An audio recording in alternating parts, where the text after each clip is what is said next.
règles d'or Sandler.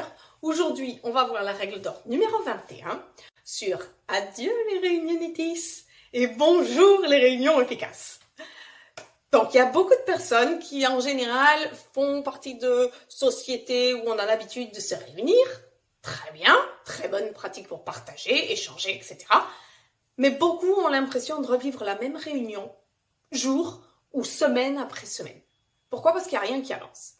Chez Sandler, on utilise un concept pour éviter ça, justement. C'est le concept du contrat préalable. C'est un concept qu'on utilise sur les réunions commerciales, mais ensuite on l'étend à d'autres groupes. Donc, quand je forme les commerciaux, forcément, je leur enseigne le contrat préalable pour que et le client et eux, ils trouvent leur compte dans cette réunion. Ben là, c'est pareil. En général, quand vous vous réunissez, il y a beaucoup de monde, mais souvent, on réunit des gens qui n'ont rien à faire là. Des gens qu'on dit, ce serait bien qu'ils soient là. Non, c'est pas utile. L'objectif du contrat préalable, c'est de mettre le cadre de la réunion et de savoir ce qu'on va y faire et à quoi on veut terminer. Donc, le contrat préalable, c'est pas juste un agenda, un ordre du jour. Non, c'est un ordre du jour avec un objectif bien précis. C'est un timing que l'on respecte.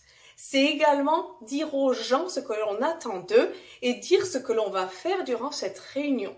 Et à la fin, obtenir un résultat, un plan d'action, mais nommer la prochaine action avec la prochaine réunion et son prochain ordre du jour, etc., etc.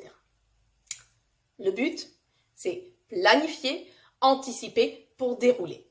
Et à la fin, il doit toujours y avoir un objectif à atteindre et un objectif atteint. Donc l'objectif pour vous, finalement, c'est de cadrer mieux vos réunions pour éviter les réunionitis.